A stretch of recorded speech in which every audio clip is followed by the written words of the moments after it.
Assalamualaikum warahmatullahi wabarakatuh. Anak-anakku semuanya, sekarang kita akan belajar selang kemonotonan dan kecekungan kurva sebuah fungsi.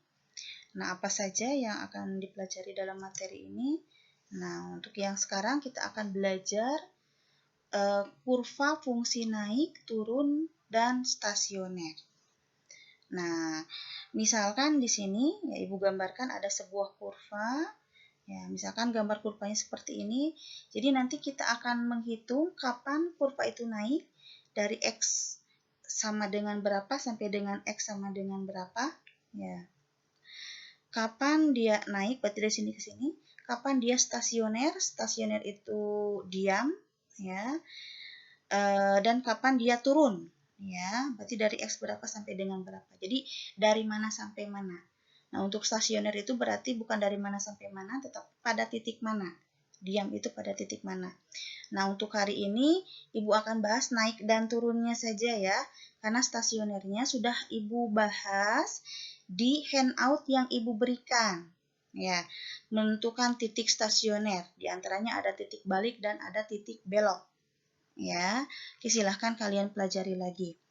Nah, ternyata ini sebuah fungsi naik, turun atau stasioner itu bisa dilihat dari turunannya, ya, dari turunannya. Suatu fungsi f(x) itu akan naik jika f aksen x-nya lebih dari 0. Dengan kata lain, syarat suatu fungsi naik, maka turunannya harus lebih dari 0. Ya.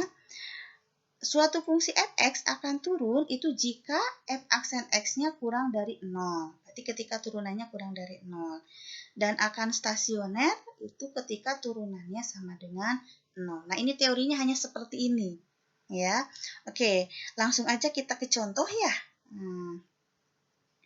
Yang pertama, ya, pada interval mana fungsi f(x) X pangkat 3 min 6x kuadrat ditambah 9x ditambah 1 selalu naik. Ya. Oke. Nah, tadi kembali lagi ke syarat. Suatu fungsi f(x) selalu naik, ya, maka syaratnya f aksen x-nya harus lebih dari 0. Berarti silakan kalian cari f aksen x. Turunan dari fx, berarti diturunkan. Ya, maka turunannya di sini 3x kuadrat min 12x ditambah 9. Itu harus lebih dari 0. Ini adalah f aksen x, dia harus lebih dari 0. Nah, ternyata kita ketemu sebuah pertidaksamaan. Ya, silahkan kalian selesaikan bagaimana menyelesaikan pertidaksamaan. Kebetulan ini pertidaksamaan kuadrat. Oke, pertidaksamaan kita sederhanakan ya, bisa disederhanakan. Ya, kita bagi 3. Nah, ini hasilnya. Ya. Setelah itu, pertidaksamaan kuadrat itu sama, mirip persamaan difaktorkan ya. Nah, nanti, bedanya untuk pertidaksamaan X sama dengan 1 ya, atau X sama dengan 3, ini bukan penyelesaian. Ya. Ini disebutnya titik pembuat 0. Langkah selanjutnya Anda buat garis bilangan. Ya. Nah, dengan batasnya di sini ini 1, ini batas. 1 dengan 3. Ya. Oke, setelah itu langkah selanjutnya adalah uji tanda kan. Uji tanda ambil bilangan. Nah, di daerah sini, berarti daerah yang kurang dari 1, ambil 1 bilangan. Kita ambil contoh misalkan 0. 0 dikurangi 1, negatif 1. 0 dikurangi 3, negatif 3. Negatif 1 dikali negatif 3, positif 3. Berarti di sini tandanya positif. Yang kita pentingkan adalah tandanya. Ya, mengambil bilangannya sembarang, bebas. Pokoknya dia kurang dari 1 saja ya. Oke, terus ambil bilangan di sini. Ini sebutnya uji tanda ya. Di antara 1 dan 3 ya, kita ambil 2 ya. Kita ambil 2. 2 dikurangi 1, 2. 2 dikurangi 3, min 1. 2 dikurangi 1, 1 ya. Berarti 1 dikali min 1. Berarti negatif. Berarti ini tandanya negatif. Ya, ambil bilangan lagi di daerah sini. Berarti berapa? 4. 4 dikurangi 1. 3 ya. 4 dikurangi 3, 1. 3 dikali 1, positif 3. Berarti di sini tandanya positif. Oke, bisa dipahami ya uji tanda? Nah, selanjutnya, daerah penyelesaiannya yang mana yang diambil? apakah daerah yang bertanda positif atau yang bertanda negatif. Nah, ini tergantung dari pertidaksamaannya. Kalau lebih dari berarti ambil daerah yang positif. Kalau kurang dari berarti ambil daerah yang negatif. Nah, daerah yang positif berarti kan daerah yang sini ya. Daerah yang kurang dari 1 ya digabung dengan daerah yang lebih dari 3. Sehingga penyelesaiannya adalah ya fungsi fx selalu naik itu pada interval x kurang dari 1 atau X lebih dari 3. Oke, bisa dipahami ya?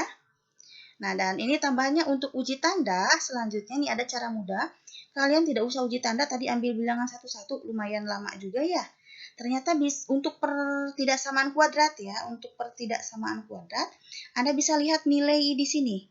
A-nya, koefisien dari X kuadrat. Kalau dia positif, itu pasti tandanya plus min plus.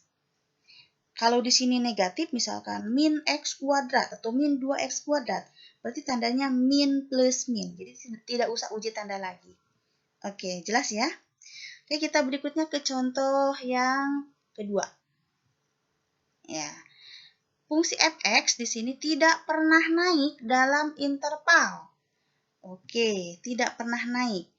Nah, berarti penyelesaiannya kalau tidak pernah naik, berarti dia bisa turun atau stasioner. Ya. Sehingga ya di sini syaratnya apa? F aksen X kurang dari sama dengan 0. Ya, karena bisa stasioner. Kalau stasioner berarti sama dengan seperti itu. Oke, kebetulan di sini soalnya di sini ini belum terurai. Sebetulnya bisa kalian mencari turunannya menggunakan rumus UPI. Ya, U dikali Pi. Ya. Nah, tetapi kalau di sini masih kuadrat, ini masih bisa diuraikan, lebih baik uraikan saja. Nah, untuk ini kita uraikan di sini. Sebelum diturunkan, kita uraikan dulu fx-nya. 6 dikurangi x dikuadratkan, itu sama dengan ya 6 kuadrat 36 ya. 2 dikali 6 dikali min x min 12x. Min x dikuadratkan x kuadrat. Oke, nanti dikalikan dengan x, ya berarti ini fx-nya. Nah, berarti turunannya ya tinggal diturunkan. Ya, f aksen x kurang dari 0 kan. Nah, berarti turunannya ini 36 min 24x. Ya, ini turunkan ditambah 3x kuadrat. Oke. Nah, ini sederhanakan ya. Kita ini Ibu rubah ya biar enak gitu ya nanti memfaktorkannya. Posisinya saja ini tempatkan di sini sebelah sini.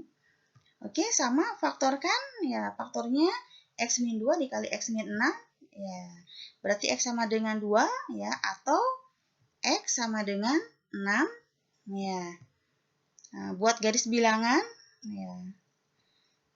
2 di sini 6 ya. Tadi Ibu bilang ya, kita lihat saja di sini A-nya ini kebetulan 1 di sini positif ya. Berarti tidak usah uji tanda, berarti ini daerah plus ya, min plus ya. Kalau di sini tandanya negatif berarti min plus min. Nah, ini diambil daerah mana? Kalau kurang dari berarti ambil daerah yang min ya. Maka penyelesaiannya ya. Nah, kalau yang seperti ini di antara berarti Anda tinggal tuliskan X di tengah, di sini kurang dari, seperti ini nih, X, ini tengah-tengahnya tandanya kurang dari semua. Ini dibacanya X, ya lebih dari 2, dan X kurang dari 6, atau X di antara 2 dengan 6. Dan di antara sama dengan ya, karena di sini ada sama dengannya. Oke, bisa dipahami ya? Oke, nanti silahkan Anda pelajari lagi bagaimana menyelesaikan pertidaksamaan. Oke, untuk stasioner ya, Anda bisa lihat kembali lagi tadi ya Ibu sebutkan, Anda bisa lihat di handout yang Ibu berikan. Di sini Ibu hanya jelaskan fungsi naik dan fungsi turunnya saja. Oke, Assalamualaikum warahmatullahi wabarakatuh.